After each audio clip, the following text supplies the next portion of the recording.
अस्सलाम वालेकुम प्यारे बच्चों। आज का हमारा मौजू नोबल इनाम की कहानी।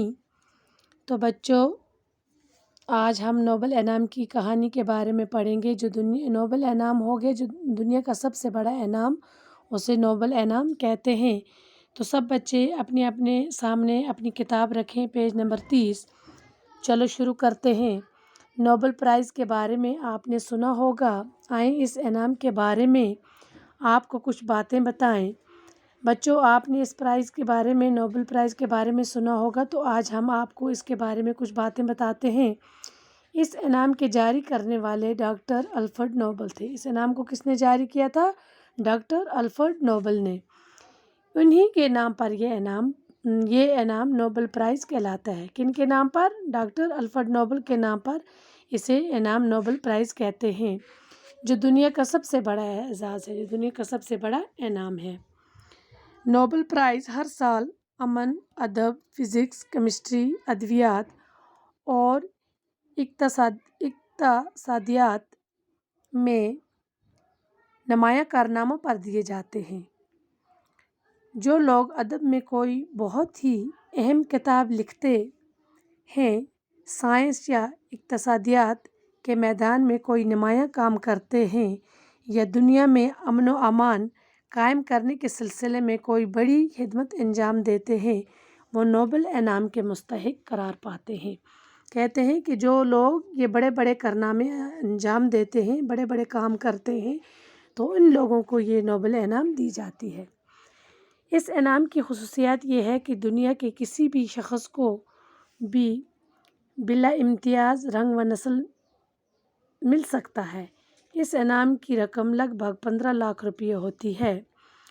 मुत्तहिद हिंदुस्तानियों ने ये इनाम हासिल किया है। कहते हैं कि इसकी खुसूसियत ये है कि दुनिया के किसी भी शख्स को जो इस अहल होगा, उसे ये इनाम दिया जाएगा। उसमें नस्ल, रंग वगैरह कोई नहीं, उसका फ़र्क नहीं होता है। तो जो इस अहल होगा तो उसे ये ज़रूर दिया जाएगा। और हिंदुस्तानियों, हर एक हिंदुस्तानी को नहीं बल्कि कई हिंदुस्तानियों को ये इनाम दिया जाता है जो इस अहल होते हैं। रविंद्रनाथ टैगोर को अदब का नोबल इनाम 1913 में उनकी किताब गीतांजलि पर मिला था। रविंद्रनाथ टैगोर को ये कब मिला था? 1913 में उनकी किताब गीतांजलि की वजह से ये इनाम मिला था। हमारे साइंसदानों में ये इनाम CV रामन को फ़िज़िक्स में मिला था। इसको कहाँ मिला था? फ़िज़िक्स में। उनके अलावा 2 और साइंसदानों, डॉक्टर हरगोबिंद खुराना और डॉक्टर चंद्रशेखर को भी नुमाया काम करने पर यह इनाम दिया गया था। ये दोनों एक अरसे से अमेरिका में रह रहे हैं और वहीं की यूनिवर्सिटियों में काम करते हैं। ये दोनों साइंसदान कहाँ पर रहती? अमेरिका में, और वहाँ की यूनिवर्सिटियों में काम कर रहे हैं।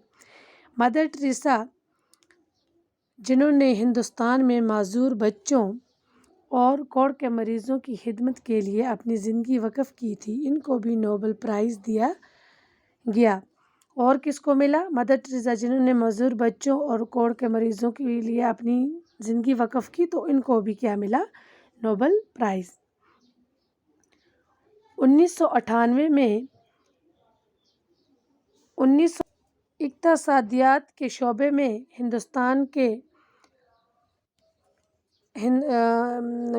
हिंदुस्तान अमृता सेन को इनाम दिया गया। इस इनाम पर हर साल लाखों रुपया सर्फ होता है। इनाम को कायम करने वाले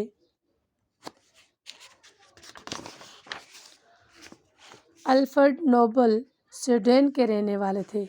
इस इनाम को कायम करने वाले जो हैं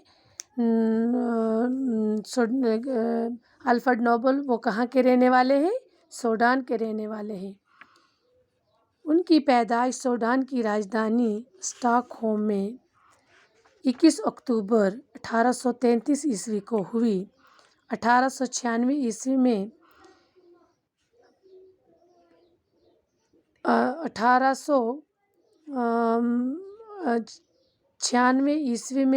63 साल की उम्र में उनका इंतकाल हो गया। الفریڈ نوبل کے والد ایک تاجر تھے جو الفریڈ کی پیدائش کے وقت دیوالیہ ہو گئے تھے۔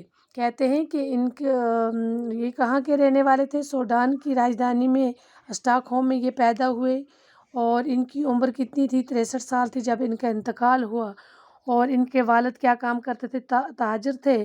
جب یہ پیدا ہوئے تو اس ٹائم ان کے گھر کی حالات بہت خراب چل رہی تھی، حالت بہت خراب تھی۔ یوں تو وہ بہت پڑھے لکھے اور ذہین تھے، مگر تجارت کا کوئی تجربہ نہ ہونے کی وجہ سے